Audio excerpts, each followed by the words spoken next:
বিপিএলে সিলেট পর্বের দ্বিতীয় ভাগ অর্থাৎ আজকে শুরু হচ্ছে সিলেট এবং চট্টগ্রামের মধ্যকার ম্যাচ। ইতিমধ্যে নিশ্চয়ই দর্শক জানেন পাকিস্তানের 7 জন প্লেয়ার যারা কিনা বিপিএলে খেলছিলেন ন্যাশনাল ডিউটি পালন করতে ইতিমধ্যেই পাকিস্তানে তারা চলে গিয়েছেন। শ্রীলঙ্কার বিপক্ষে সিরিজটা সামনে আছে, সবকিছু নিয়ে কথা হবে। সঙ্গে নাবিল কায়সার আছেন।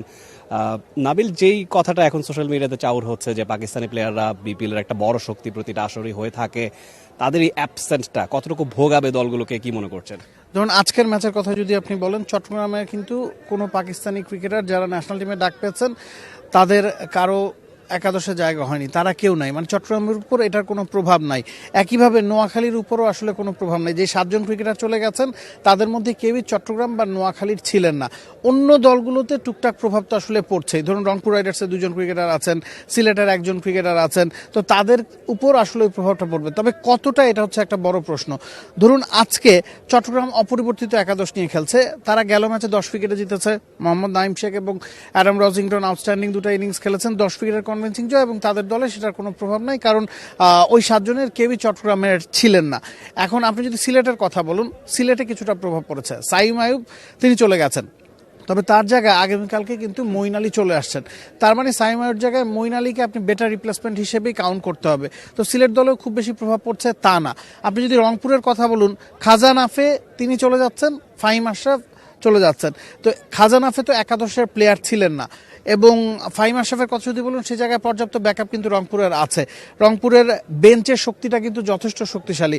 আপনি যদি দেখেন, সুফিয়ান মুকিবকে তারা 1 ম্যাচ খেলিয়েছে, তাদের কাইল মায়ার্স চলে এসেছে, আকিব জাভেদের অপশন তাদের কাছে আছে। তো সব মিলিয়ে রংপুরের উপরও খুব বেশি প্রভাব পড়বে না। আমরা নোয়াখালীর কথা বলছিলাম, নোয়াখালীতে এক্সট্রা ফোর্স যুক্ত হচ্ছে, মোহাম্মদ নবী যুক্ত হয়েছেন। তো একটু প্রভাব যদি পড়ে থাকে সেটা রাজশাহীর পড়ার কথা। সাহিবজাদা ফারহান এবং মোহাম্মদ নওয়াজের প্রপার রিপ্লেসমেন্ট ওই দলটাতে আছে কিনা সেটা একটা বড় প্রশ্ন, কারণ জাহানদাদ খানের অপশন তাদের কাছে আছে।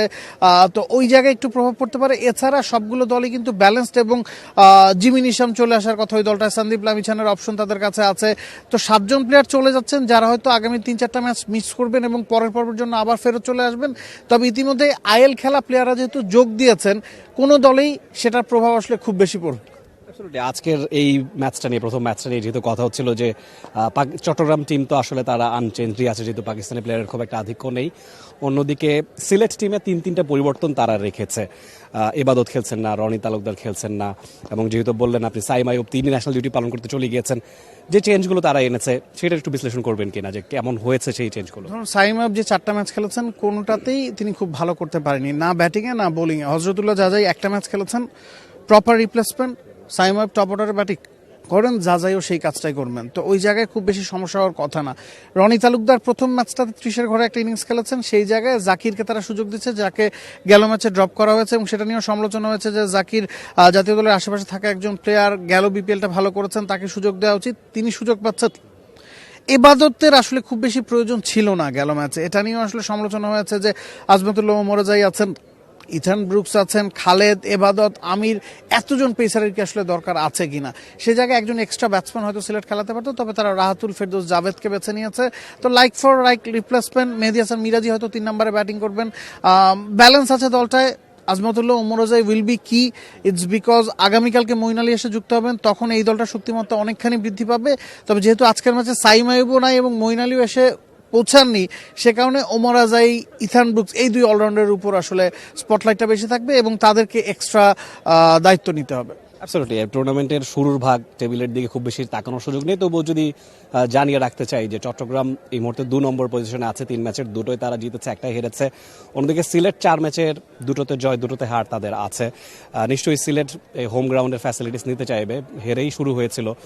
তবে চট্টগ্রাম অন্যদিকে দুর্দান্ত ছন্দে তারা আছে, যদিও এই টিমটা নিয়ে অনেক রকমের কানাঘোষা ছিল, আলোচনা ছিল, সমালোচনা ছিল, সবকিছু উতরে তারা দারুণ ছন্দে আছে। ওভারঅল আজকের ম্যাচটা সম্পর্কে কি প্রেডিক্ট করবেন, কারা এগিয়ে থাকবে, কাদেরকে স্লাইড এজ দেবেন? আমি চট্টগ্রামকে একটু এগিয়ে রাখবো, ইটস বিকজ টসটা তারা জিতেছে। টসটা একটা ভাইটাল রোল প্লে করতে পারে। মাঝখানে একটা দিন গ্যাপ ছিল, এবং এই উইকেটটা আগের উইকেটগুলোর চেয়ে একটু ভিন্ন। তো চট্টগ্রাম জানবে যে তাদের সামনে টার্গেটটা কি, সেই সুবিধাটা হয়তো তারা নিতে পারবে। অ্যাবসলিউটলি। চট্টগ্রাম যেহেতু টস জিতে বোলিংয়ের সিদ্ধান্ত নিয়েছে, সিলেট ব্যাট করবে। খানিক বাদেই সরাসরি দেখতে পাবেন দেশের প্রথম একমাত্র স্পোর্টস চ্যানেল টি স্পোর্টসের পর্দায়। সঙ্গে থাকুন। For more updates, subscribe to our YouTube channel and click on the bell icon. Follow us on Facebook and Instagram. Download T Sports app to enjoy exciting games and highlights. Visit tsports.com.